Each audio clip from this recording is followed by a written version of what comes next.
감사합니다. 오늘 지도를 먼저 한번 보시죠. 지도를 먼저 한번 좀 보여주시면 좋겠습니다. 저희가 지금 로마래요. 그 바울이 로마 감옥에 갇혀 있을 때 쓴 편지 4권을 살펴보고 있습니다. 오늘 마지막 이제 빌립보서인데요. 빌립보서는 이 로마 감옥 보이시고 가운데 마게도냐라고 있는 곳에 빌립보라고 아마 보이실 거예요. 이 마게도냐가 지금의 유럽 땅이죠. 유럽 땅에 처음 세워진 교회, 빌립보 교회. 바울이 이 빌립보 교회에서 복음을 전하다가 여러 가지 핍박을 받았습니다. 왜냐하면 빌립보 지역은요, 로마의 그 은퇴한 군인들이 많이 사는 도시였어요. 그러다 보니까 당연히 친로마 도시죠. 그러다 보니까 황제 숭배를 비롯해서 또 여러 가지 그리스도 신들에 대한 신전들이 어울려져서 종교다원주의를 이루고 있던 지역이었습니다. 그런데 거기 가서 바울이 황제가 아니라 우리 하나님만이 유일한 주님이시다, 왕이시다, 그리스도시다, 이걸 선포하니까 당연히 그 사람들은 받아들일 수가 없었죠. 그래서 이 바울과 실라가 사도행전 16장에 보면 이 복음을 전하다가 감옥에 매맞고 갇히는 사건을 여러분 기억하실 겁니다. 근데 감옥에 갇혀서도 찬양하고 기도할 때 옥문이 열렸고, 감옥이 열리니까 죄수를 담당하던 간수들이 다 도망간 줄 알고 자기는 이제 죽었다 싶어서 자결하려고 할 때 바울이 우리가 도망가지 않았다 그러면서, 그때 이제 그 간수와 얘기가 사도행전 16장 30절에서 31절에 나옵니다. 간수가 이렇게 말합니다. 그리고 그들을 바깥으로 데리고 나가서 물었다. 두 분 사도님, 내가 어떻게 해야 구원을 얻을 수 있습니까? 이 구원에 대한 문제를 궁금해했고, 그때 저희가 너무 잘 아는 말씀, 주 예수를 믿으십시오. 그러면 그대와 그대의 집안이 구원을 얻을 것입니다. 이 말씀이 증거되었던 곳이 저 빌립보였습니다. 이런 배경을 가지고 세워진 빌립보 교회를 바울은 그 뒤에도 2번 이상은 방문했고요. 또 살뜰히 돌봤습니다. 오늘 이 빌립보에 편지를 보내는데, 이 빌립보의 편지를 가지고 가는 사람은 에바브로디도라는 사람이에요. 에바브로디도. 근데 이 사람은 실은 빌립보에서 파견 나온 사람이에요. 그러니까 빌립보 교회가 바울이 옥에 있다는 소식을 알고 바울을 돌보라고 에바브로디도를 로마로 보내요. 그런데 이 로마에서 이 에바브로디도가 병에 걸려 죽게 생깁니다. 그리고 하나님의 은혜로 낫게 됐어요. 다 나은 다음에 그 사람의 손에 편지를 보내가지고 바울이 지금 빌립보 교회의 소식을 전하는 거예요. 이게 빌립보서입니다. 그러니까 이 빌립보 교회와 바울의 관계는 아주 끈끈했습니다.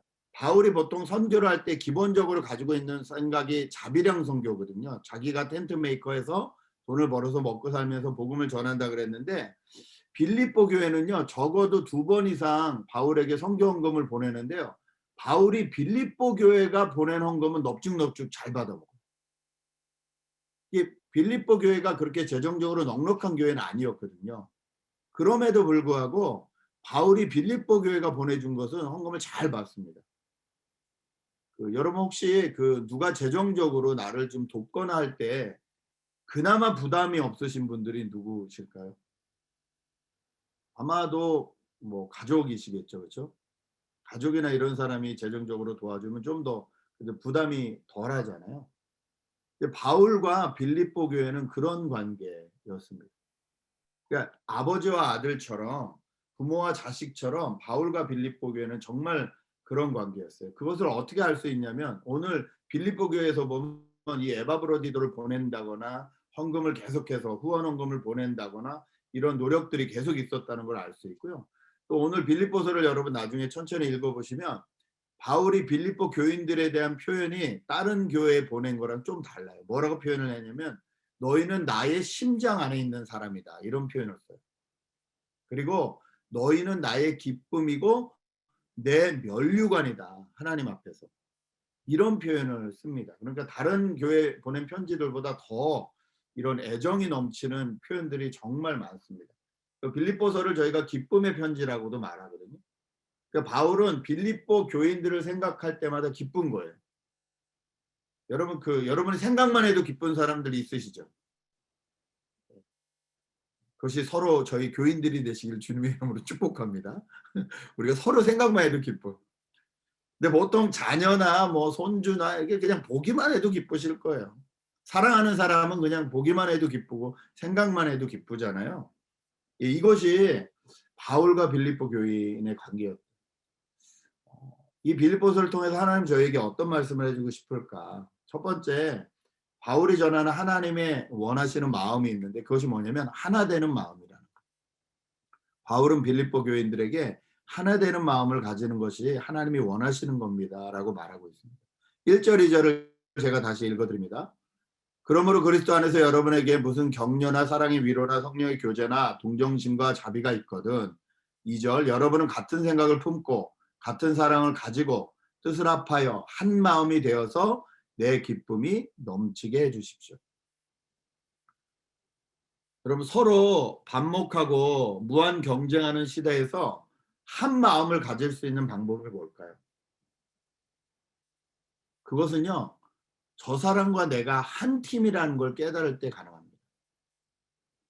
저 사람과 내가 한 팀이라고 생각하면 한 마음이 돼요. 그런데 저 사람하고 나하고 한 팀이 아니라고 생각하면 한 마음이 안 돼요. 같은 사랑, 같은 뜻으로 한 마음이 되라. 이것이 하나님이 원하시는 마음이다. 이것은요. 저희가 같은 팀임을 알 때 가능하다는 거예요. 여러분, 저와 여러분 하나님이 같은 팀으로 불러주셨어요. 뿐만 아니라 이 땅에 있는 모든 교회는 하나님이 하나님 나라의 같은 팀으로 불러주셨어요. 더 나아가서 하나님이 만드신 모든 피조물들은 같은 팀으로 불러주셨어요. 흑인이나 백인이나 아시안이나 상관없어요. 다 하나님의 피조물이고 하나님을 아버지로 모셨어요. 이게 같은 팀이라는 걸 깨달아야 우리가 하나가 될 수 있어요. 같은 팀이 아니라고 생각을 하면 자꾸 반목하고 싸우게 되는 거예요. 경쟁하게 되는 거예요.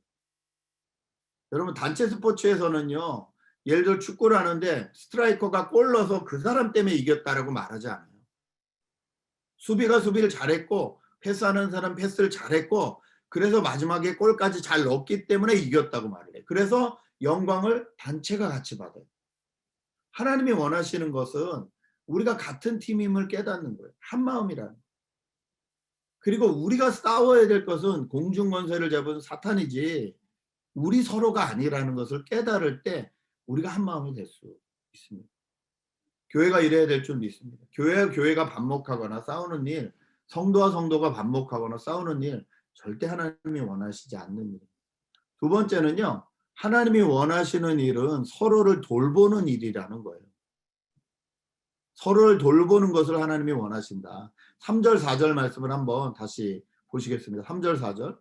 무슨 일을 하든지 경쟁심이나 허영으로 하지 말고 겸손한 마음으로 하고 자기보다 서로 남을 낮게 여기십시오. 4절. 또한 여러분은 자기 일만 돌보지 말고 서로 다른 사람들의 일도 돌보아 주십시오. 서로 돌보아 주라는 거예요. 서로 돌보아 줘라. 이게 하나님이 원하시는 사역이라는 거예요. 여러분 하나님은 저희가 무슨 대단한 일을 해서 대단한 사람들이 돼서 대단한 직분을 가지고 놀라운 일을 했다라고 하나님 기뻐하시지 않으세요. 하나님은 저희의 직업도 상관이 없으시고요. 저희의 커리어나 저희가 가지고 있는 재산이나 아무것도 상관이 없으십니다. 하나님이 영광 받으실 때는요. 형제가 형제를 서로 돌볼 때입니다. 기도로, 물질로, 또 마음으로 최선을 다해서 서로 내가 받은 은혜를 가지고 서로를 돌보는 것. 이것이 한 팀이 가능한 일이고 한 하나님의 자녀일 때 가능한 일입니다. 저는 부모로서 자녀들이 사이가 좋은 걸 보면 너무 기분이 좋아요. 자기들끼리 챙기고 연락하고 돌보는 거. 뭐 저녁을 먹을 때도 오빠는 오늘 뭐를 먹지? 그리고 이제 연락해보고 뭘 먹을래? 서로 뭐 시킬 때는 오빠 것도 같이 시켜주고 뭐 이런 서로 돌보는 모습들이 있을 때 전 너무 좋아요. 제일 꼴 보기 싫을 때가 뭐냐면 나는 먹었으니까 너희는 알아서 먹어. 이럴 때는 꼴 보기 싫어요. 가족인데 서로 돌보지 않는 것 같을 때는 좀 그러더라고요. 저희 교회에 이렇게 서로 돌보는 사역을 해주셔서 너무 감사합니다. 제가 일일이 다 말씀드리지 않지만 저희 교회 중보기도팀이나 기도해 주시는 분들을 통해서 응답되는 기도들이 되게 많아요. 그런데 제가 일일이 이게 응답됐습니다. 이게 응답됐습니다. 다 말씀은 안 드리지만 그렇게 우리가 같이 한 마음으로 서로 기도하고 서로 사랑하고 서로 나누고 이렇게 살아갈 때 은혜를 은혜로 알고 또 은혜를 갚으려고 노력할 때 서로 돌볼 때 하나님은 영광 받으시고 기뻐하신다는 것을 오늘 바울은 빌립보 교회에게 말해주고 있습니다. 마지막으로요.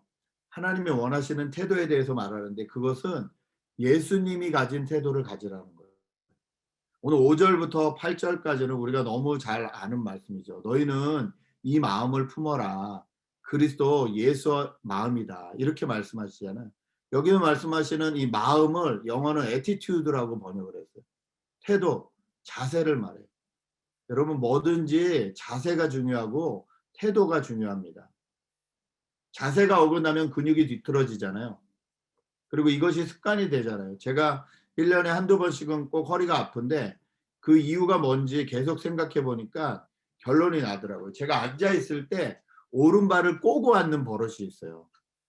저도 모르게 오른발을 꼬고 앉는데 시간이 오래 지나고 나면 꼬고 있다는 게 알아져요. 그럼 그때 다시 풀고 다시 교정하려고 하는데 이렇게 몸도 자세가 뒤틀어지면 언젠간 병이 나고 그러듯이 마음에도 자세가 있다는 거예요. 마음에도 애티튜드가 있다는 거예요. 태도가 있다는 거예요. 하나님을 따르고 순종하려는 마음이냐 하나님을 거스리려는 마음이냐 이것도 훈련입니다.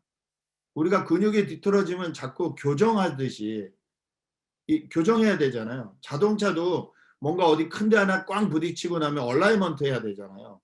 바로 잡아야 바퀴가 빵꾸도 안 나고 차가 문제가 안 생기듯이 우리도 마음이 삐뚤어지려고 할 때 교정해야 된다는 거예요. 어떻게 해요?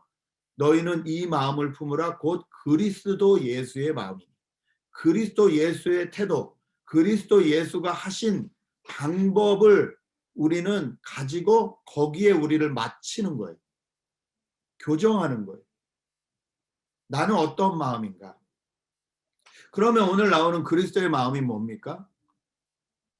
6절부터 쭉 보면 그리스도께서는 스스로 낮추셨습니다. 스스로 순종하셨습니다. 스스로 다른 사람을 섬기셨습니다. 여기서부터 출발이라는 거예요. 저희가 가져야 되는 마음, 그리스도의 태도를 담는 마음입니다. 크리스찬들이 결혼을 왜 합니까? 서로를 돌보고 순종하기 위함입니다. 크리스찬이 사업은 왜 합니까? 많은 사람들을 돌보고 먹이기 위함입니다. 나를 통해서 옆 사람들을 먹이기 위함이에요. 자녀는 왜 키웁니까? 하나님이 하나님의 선물로 건물로 기업이라 그랬잖아요. 하나님이 주신 이것을 잘 키워서 이 아이를 통해서 하나님이 마음껏 쓰실 수 있도록 돌려드리기 위해서 한다는 거예요. 출발이 이겁니다. 그리스도인들의 출발은 이거예요. 모든 일의 기준은 그리스도의 태도, 섬기고 낮추고 순종하기 위한. 물론 저희는 이렇게 살려고 할 때 저희를 악용하는 사람들이 있죠. 속이 상하는 경우가 있습니다. 그런데 그것을 저희가 속이 상한다고 그들과 싸우려고 한다고 해서 문제가 해결되지 않습니다. 바람을 더 세게 불면 나그네 옷을 벗길 수 있을까요? 어렵습니다. 그리스도 안에서 한 번 더 생각하고 한 번 더 참아주고 반발 먼저 움직여주고 그렇게 가정과 교회와 맡겨진 세상을 섬기는 것이 저와 여러분이 이 땅에서 존재하는 이유라는 거예요. 이것은 마음의 태도부터 시작된다는 거예요. 나는 하나님 앞에 어떤 마음을 가지고 있나? 나는 세상 사람들을 향해 어떤 마음을 가지고 있나? 여러분 누누이 말씀드리지만 세상 사람들은 하나님을 볼 수 없습니다. 안 보여요. 안 믿기 때문에. 그런데 세상 사람들이 보는 사람은 누구냐면요. 하나님을 믿는 저와 여러분이라. 저와 여러분이 어떻게 사는 모습을 보면서 하나님이 계시나 안 계시나를 그 사람들은 판단한다는 거죠. 지난주 월요일 날 아침 일찍부터 장례식이 있어서 제가 다녀왔습니다. 59세의 하나님 품으로 가신 여자 선교사님이셨어요. 이분은 어릴 때 언니가 죽는 모습을 눈앞에서 보시면서 20대 후반까지 평생 이 죽음의 공포에서 시달리셨던 사람이에요. 죽는 게 제일 두려웠고 뭐만 하다가도 죽는 생각만 하면 아무것도 못하게 되는. 근데 이분이 학교를 졸업하고 직장을 가지고 간호사가 되셨는데 거기서 예수 믿는 자매를 만나서 성경 공부를 하면서 이 죽음의 고통에서 공포에서 해방되기 시작했어요. 이분의 표현에 의하면 거라사 광인 같은 자신을, 죽음 때문에 맨날 돌아다니던 자신을 하나님이 해방시켜 주셨다, 이렇게 표현을 하셨어요. 그다음부터 이 은혜에 감격해서 그 성경 공부를 하면서 이 직장인 선교사로 헌신합니다. UBF라는 단체를 통해서 간호사 일을 하면서 쉬는 날은 캠퍼스 가서 전도하시고 제자를 키우시고 이렇게 하다가 한국에서 UBF에서 파송한 선교사로 미국에 오셨어요. 미국에서도 다시 시험 보셔서 간호사로 일하시고 쉬는 날은 캠퍼스 나가 전도하시는 거예요. 그렇게 20년을 사시다가 암에 걸리셨는데 암도 한번 이겨내셨어요. 그런데 7년 전에 이제 재발이 되신 거예요. 이분의 그 시동생이 제 친구 목사님이거든요. 그러니까 형수님이죠. 근데 그 형수님이 계속 제 친구 목사님에게 7년 전부터 목사님 이제 개척했으면 좋겠습니다. 개척하시면 저희가 도울게요. 개척하셔서 성도들을 섬기고 사람들을 말씀을 가르치는 게 목사님이 하실 일이라고. 이 목사님이 조금 개척엔 자신이 없어서 계속 몇 년을 주저주저 하고 있다가 그 형수님이 암이 재발됐다는 소식을 듣고 샌프란시스코로 올라가시면서 계속 혼자 운전하시면서 기도하는데 하나님이 마음에 확철을 주셨대요. 너는 도대체 언제까지 미루고 있을 거냐? 네가 무섭다고 언제까지 숨어 있을 거냐? 7시간 올라가시면서 기도하고 딱 도착해서 형수님한테 처음 한 말이 형수님 제가 개척하기로 했습니다. 하나님이 그 마음을 계속 주셨습니다. 그러니까 그분이 본인이 암이 재발하셨는데 그게 문제가 아니라 개척한다는 말을 기뻐하시고 그분이 정말로 그 해에 짐을 다 싸가지고 LA로 내려오셨어요. 그래서 그 가족이 이 목사님과 함께 개척을 시작하셨어요. 그 교회는 다 그렇게 얘기해요. 암과 함께 시작한 교회라고. 그 7년 동안 보통 이제 뼈암이 온몸에 전이가 되면 많이 살아야 6개월, 1년 이렇게 얘기하는데 이분이 7년을 사셨어요. 7년을 사시면서 앞에 몇 년간은 간호사로도 일을 하셨고 여전히 캠퍼스를 나가셨고 계속 그렇게 교회를 돌보시고 그렇게 하시다가 나중에는 이제 일은 못 하시니까 그림을 잘 그리시니까 집에서 그림을 그리셔서 거기다가 복음의 메시지를 써가지고 블로그에 올리는 거예요. 그럼 전 세계 사람들이 그걸 보고 질문하고 하면 하나님에 대해서 소개하고 이 그림은 어떤 의미야? 하나님이 이렇게 세상을 창조하셨어. 그 블로그 안에서의 사역을 또 몇 년간 계속 하셨어요.